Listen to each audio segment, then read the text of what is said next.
Listo, ya está grabando. Muy bien.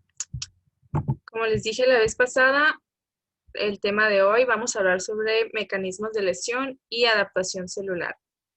Es un tema un poquito complejo, hay mucho de bioquímica, de biología involucrado.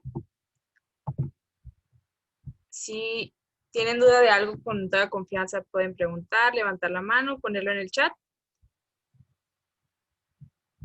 etcétera. Voy a tratar de, traté de dejarlo así como que lo más sencillo, lo más simplificado que pueda, pero sí les digo, es un tema un poquito difícil, pero es bastante importante. Antes de comenzar con el tema como tal, hay algunos términos que son muy importantes dentro de patología que sí es importante que sepamos. Se los agregué aquí porque a veces voy a estarlos diciendo y para que quede claro y sepan a lo que me estoy refiriendo. El primer término que tenemos es etiología. La etiología como tal es la causa subyacente de las enfermedades. Cuando hay enfermedades de las que no conocemos la causa, esas se les conoce como idiopáticas, criptogénicas o esenciales. Un ejemplo muy claro es el de la hipertensión arterial esencial, le decimos nosotros, o primaria, porque en sí no sabemos cuál es, no tiene una causa específica, una causa sola que la ocasiona y por eso se le conoce como hipertensión arterial esencial o primaria. A diferencia de otras enfermedades y que sí conocemos su etiología, por ejemplo, la tuberculosis. ¿Alguien sabe lo que es la tuberculosis? La maestra. Dime. Bueno, el semestre pasado me tocó como investigar la tuberculosis. Bueno, es una enfermedad que es causada por una bacteria que se aloja en, bueno, las vías aéreas, normalmente las vías aéreas inferiores que vendrían siendo los pulmones. Exactamente, es una enfermedad de los pulmones en la mayoría de las ocasiones. Y su etiología es una bacteria, como bien lo dijiste, el Mycobacterium tuberculosis se llama. Entonces, esa sería la etiología. También, por ejemplo, la diabetes, que sabemos que es una enfermedad crónica en el que el páncreas no está funcionando, pues la etiología de la diabetes es una disfunción en el páncreas. También, aunque la palabra etiología se refiere a la causa, hay enfermedades que tienen muchas causas y pueden tener distintas etiologías. Después tenemos el término patogenia, que como ya sabemos, pato se refiere a enfermedad o sufrimiento y genia es génesis o inicio, ¿no? Entonces, patogenia o fisiopatología se refiere al mecanismo mediante el cual el agente causal, la etiología, va a producir las manifestaciones de la enfermedad. Otra vez utilizando el ejemplo de la tuberculosis, la patogenia de la enfermedad es el alojamiento de estas bacterias en los pulmones que van a desencadenar una respuesta inmunológica y todas las afecciones. Esa es la patogenia de la enfermedad. Tenemos otro término que ya se refiere a un poquito de epidemiología o de estadística, que es la incidencia. La incidencia es el número de casos nuevos de una enfermedad diagnosticados durante un cierto periodo. Es diferente a la prevalencia, porque la prevalencia se refiere al número total de casos de una enfermedad que hay en una población.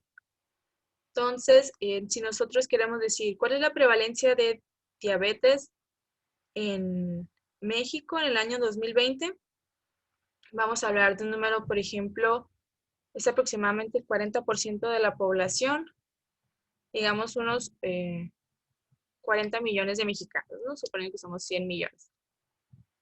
La incidencia, al contrario, va a ser cuáles son los nuevos casos diagnosticados de diabetes que se dieron en el 2020, pues ya no vamos a contar los 40 millones, vamos a contar los que se han diagnosticado desde el inicio del año hasta lo que vamos. Digamos que son unos 20,000 casos nuevos. Esa sería la incidencia de diabetes en el 2020, al contrario de la prevalencia, que es el número total. ya sea los nuevos o los que ya estaban diagnosticados de antes. Ese sí es importante diferenciarlos muy bien.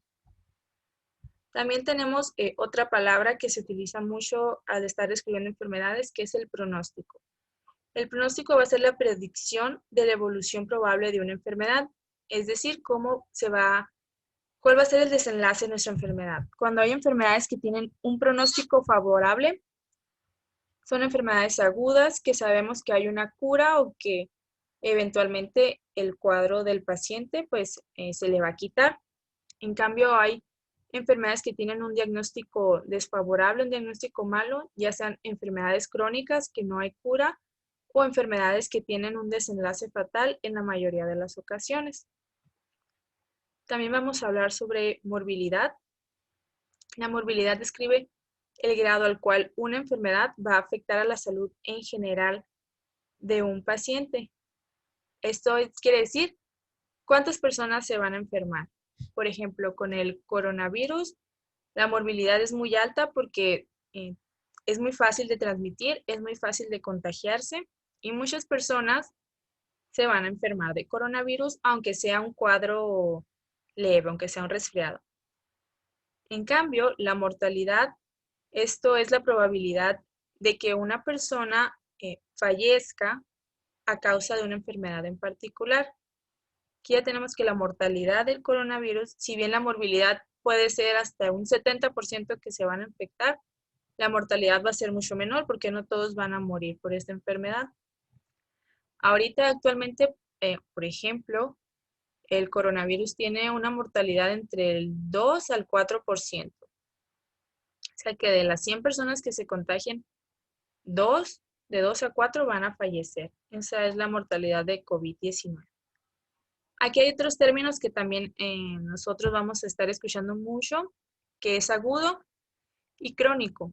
Estas dos palabras nos van a hablar de la evolución en el tiempo de una enfermedad. Las enfermedades agudas son de inicio rápido y también la mayoría de las veces van a tener un desenlace igual de rápido, ya sea que se van a curar rápido o que su letalidad es tan alta que van a fallecer muy rápido. ¿Alguien que me dé un ejemplo de una enfermedad aguda que empieza y se quita rápido? La gripe. La gripe, exactamente. La gripe es una enfermedad aguda, no debe de durar más de una semana. Empieza en unos días y se quita rápido. Por el contrario, las enfermedades son crónicas, van a tener un inicio gradual. No vamos a saber exactamente cuándo comenzaron, sino hasta que ya se manifiesten muchos factores y tienen una evolución prolongada que muchas veces puede ser de por vida. Un ejemplo de enfermedad crónica. Una pregunta. ¿Crónico se le considera después de un lapso de 40 días o algo así, no? Depende de la enfermedad. Puede tener meses con esa enfermedad y hasta que te diagnostiquen, ¿verdad, maestra? Según yo, se vuelve crónica después de los 6 meses, ¿que no? Depende de la enfermedad, como les digo. Hay, por ejemplo, una diarrea crónica es que tenga más de un mes. A diferencia de, por ejemplo, una dermatitis, ¿no? En la piel. Una dermatitis crónica, entonces sí ya sería de más de 6 meses. Entonces va a depender mucho de la enfermedad.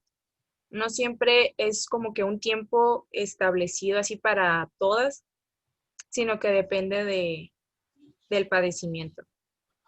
Pero sí, la mayoría de las veces estamos hablando de casi siempre más de un mes, pero igual puede variar dependiendo del padecimiento.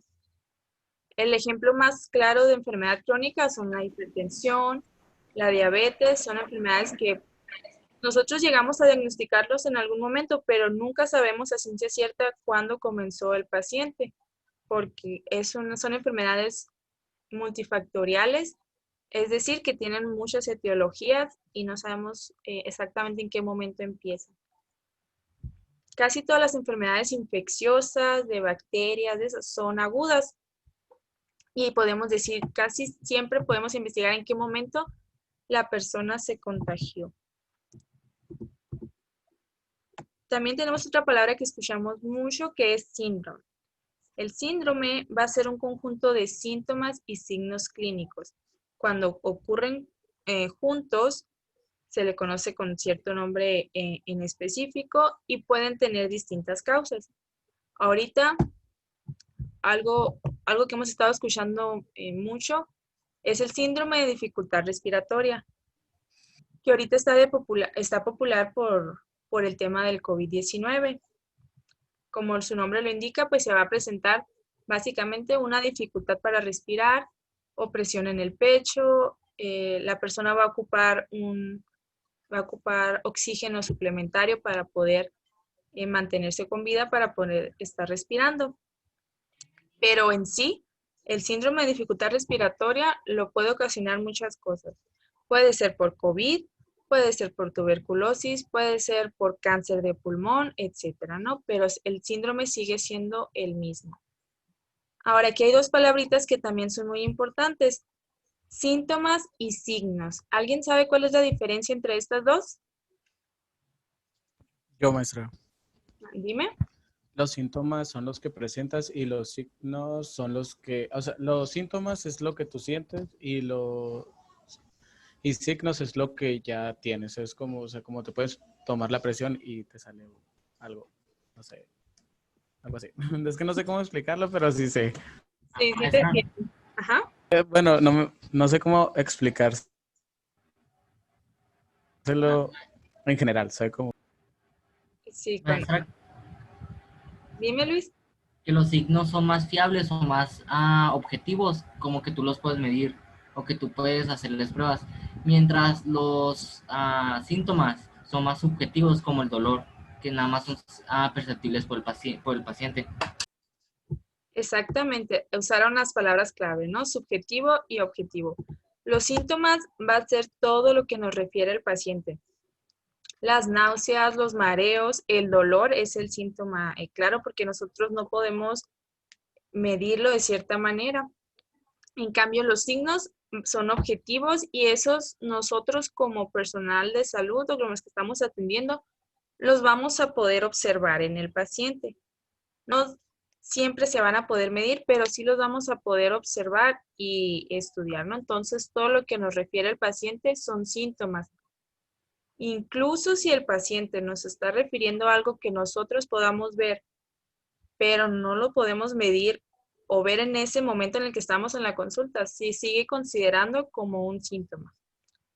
Si alguien me dice, es que tuve mucha tos ayer, pero yo no lo estoy viendo toser en el consultorio, pues no lo voy a considerar como un signo porque yo no lo estoy viendo. Voy a considerarlo como un síntoma porque me lo está refiriendo el paciente. Claro, si yo veo que el paciente está vomitando enfrente de mí, pues ya es un signo, ¿no? Está vomitando, yo lo estoy viendo, es un signo clínico. Y como bien decían, los signos en muchas ocasiones se pueden medir. El ejemplo claro, pues son los signos vitales, ¿no? Presión, frecuencia cardíaca, frecuencia respiratoria, temperatura, saturación de oxígeno, etc. Después tenemos clasificaciones de la enfermedad. Esto también es importante que estemos conscientes de estos términos porque los vamos a estar mencionando mucho y para que quede claro. Las enfermedades genéticas son padecimientos hereditarios en los cuales hay una alteración en un gen que está defectuoso y que es el que va a ocasionar la enfermedad. Un ejemplo de enfermedad genética es la fibrosis quística. Hay un problema a nivel celular en los transportadores en los canales de sodio. Y en la fibrosis quística, no sé si les ha tocado escuchar o ver a alguien, la característica principal es que en cualquier conducto que hay en el organismo se van a formar tapones de moco, porque las células no están funcionando bien y se está acumulando. Entonces, por eso tienen muchos problemas respiratorios, muchos problemas en el páncreas y se van formando esos tapones de mucosidad. Profa, yo creo que también una enfermedad muy de genética o muy común es, por ejemplo, el cáncer. Uh-huh. El cáncer tiene cierta etiología genética. Hay algunos que sí exactamente son hereditarios, no todos, Casi siempre los cánceres tienen muchas causas diferentes, pero sí, siempre llevan un componente genético y hay algunos que incluso, pues sí, ¿no? Son totalmente hereditarios. Si tu papá lo tuvo, vas casi seguro, ¿no? Que tú también lo vas a tener. Un ejemplo de... Maestra, Ajá. disculpe. Es que, bueno, no sé, como yo tengo hipertiroidismo, un doctor me dijo que es genético, ¿es cierto? Hay, Es hereditario. hay diferentes causas de hipotiroidismo, pero sí hay un hipertiroidismo que es genético. Ok. Y ya se manifiesta, pero no sé exactamente cuál sea la causa de tu hipertiroidismo, cuál te dijeron si es enfermedad. El de Graves. Ah, ok, enfermedad de Graves, sí, Sí. tiene componente genético, exactamente. Es un muy buen ejemplo. También tenemos las enfermedades infecciosas, que es cuando son el resultado de una invasión del organismo por microbios patógenos. Aquí hay muchísimos ejemplos, ¿no? Tenemos enfermedades que son de origen viral, como el coronavirus, como la gripe por influenza, la hepatitis, enfermedades infecciosas que son de bacterias, como la tuberculosis, ahorita estábamos hablando de ella, algunos tipos de meningitis, enfermedades que son ocasionadas por parásitos, como el paludismo, etc. ¿El dengue? ¿Qué tipo de enfermedad infecciosa es? ¿Alguien sabe? Sería por parásitos que traen mosquito. No. Es un mosquito, maestra. Se llama Aedes aegypti. Exactamente. Es una enfermedad infecciosa, pero no es el mosquito el que causa la enfermedad, es un virus, es el virus del dengue. El virus lo transmite el mosquito, pero no es una enfermedad vírica. También hay otro que también transmite el mosquito, que esa sí es parasitaria, que es el paludismo o la malaria, también se le conoce así. En esa sí, el mosquito trae el parásito en su organismo y cuando nos pica, pues nos pasa el parásito y anda por toda nuestra sangre. Hay enfermedades que son de origen inflamatorio, porque es una actividad excesiva de las células en un órgano y casi siempre tienen un componente inmunológico. Estas enfermedades no son ocasionadas por algo externo, sino que nuestro propio organismo actúa sobre algún célula, algún órgano en especial, como si fuera algo malo, un patógeno, algo que tiene que eliminar. Entonces está desencadenando él sus mecanismos de defensa y nos está ocasionando enfermedad. Un ejemplo de esto es la artritis reumatoide,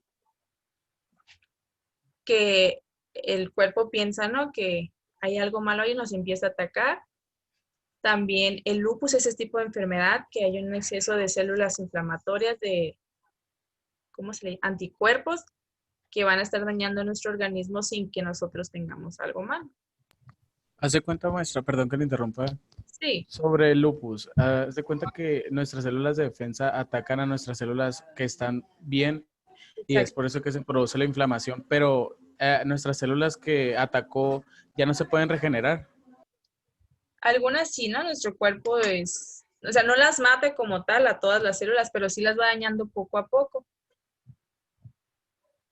Hay nuestros órganos que se pueden regenerar muy rápido, por ejemplo, en el hígado, y sí, aunque la esté lastimando, el hígado se va a estar regenerando, pero hay otros órganos que ataca el lupus, como son el riñón, o incluso los ojos, o la piel, que eso sí va a dejar un daño ya más permanente. Todo depende del tipo de tejido. Así es, depende del tipo de tejido, muy bien. Y de hecho, la enfermedad de Graves que ahorita mencionaban es una enfermedad de tipo inflamatorio.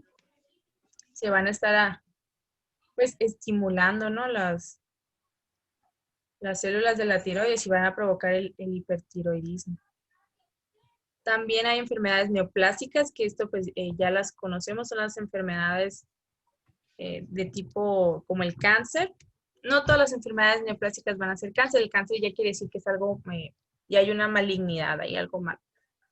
Pero siempre van a ser ocasionadas por una proliferación descontrolada de las células que no debieron de crecer, que no se regularon y que crearon un tumor. Tenemos el carcinoma mamario, la hiperplasia de la próstata, cáncer de colon y cáncer de lo que se les ocurra, ¿no? Hay en todas partes. También hay enfermedades que son de origen vascular, que se van a originar en los vasos sanguíneos, como la enfermedad de Kawasaki, se llama, o la cardiopatía isquémica, que ya no son enfermedades propias del sistema cardiovascular. También, por ejemplo, otra enfermedad cardiovascular son la de las venas, las varices, es una insuficiencia venosa, también es una enfermedad vascular. Hay trastornos que nosotros los llamamos de origen metabólico, que van a ser ocasionados por anormalidades dentro de las vías metabólicas. El más claro ejemplo de enfermedad metabólica es la diabetes mellitus. También están las dislipidemias, que son las que cuando dicen, ay, sí tengo el colesterol muy alto, es una enfermedad metabólica. O la gota, no sé si alguien ha escuchado sobre la gota. Sí, maestra. La acumulación de ácido úrico. También hay una interrupción ahí de las vías metabólicas y hay muchísimas, ¿no? Pero la más clara es la diabetes. Hay enfermedades que son degenerativas, que van a ser consecuencia de un daño constante o la pérdida de algunas células que tenían una función especial. Un ejemplo muy claro de enfermedad degenerativa es la enfermedad de Alzheimer, ¿no? En el que la pérdida de la memoria va a estar desencadenada por una pérdida de neuronas o daños a las neuronas de la corteza cerebral. Enfermedades degenerativas también, por ejemplo, la osteoporosis o la artrosis, en las que el daño por la misma edad, por el mismo uso de los organismos, de los tejidos, va a ocasionar que se degeneren. Hay otro tipo de enfermedades que son iatrogénicas. Iatrogénicas es que fueron el resultado de efectos del tratamiento. Es decir, que nosotros al intentar tratar algo, la ocasionamos. Hay muchas enfermedades iatrogénicas derivadas de la atención, derivadas del tratamiento que damos. Muchas veces, como les digo, estamos tratando de curar algo y ocasionamos otra enfermedad. Esas son enfermedades iatrogénicas. Y tenemos enfermedades congénitas, que estas se diferencian de las enfermedades hereditarias o genéticas, en que van a estar presentes al momento del nacimiento, pero no necesariamente fueron ocasionadas por un gen o fueron heredadas. Por ejemplo, el labio leporino, el labio hendido, es una enfermedad congénita porque se nace con ella, pero no fue ocasionada, ¿no?, por un daño precisamente en un gen, sino fue una malformación durante la formación del feto. Esa es la diferencia entre congénita y hereditaria. No todas las enfermedades congénitas son hereditarias y la mayoría de las enfermedades hereditarias pues sí son congénitas porque están presentes al momento del nacimiento. Sin embargo, hay unas que se manifiestan mucho después. Y hoy ya nos quedan 2 minutos. Bueno, vamos a hablar rapidito de esta diapositiva. Ahora que ya conocemos estos tipos de enfermedad, vamos a poder estar hablando más fácilmente los ejemplos de lesión celular para que me vayan entendiendo. Entonces, las células en general, como ya sabemos, tienen muchos organelos y muchos mecanismos para mantener un estado fisiológico, un estado normal en el que ellas van a estar funcionando. A esto se le conoce como homeostasis, ¿no? El estado de perfecto equilibrio dentro de la célula en el que va a poder desarrollar todas sus funciones de manera normal. Cuando las células se encuentran con algún tipo de estrés, algo que las está dañando, estrés no me refiero al estrés emocional, ¿no? Obviamente que, tengo un examen mañana, sino estrés es todo lo que va a ocasionar una disrupción, algún daño en su homeostasis normal. Un evento estresante para una célula, por ejemplo, es que no tenga formas de obtener energía, o que las mitocondrias estén fallando, o que no haya glucosa disponible.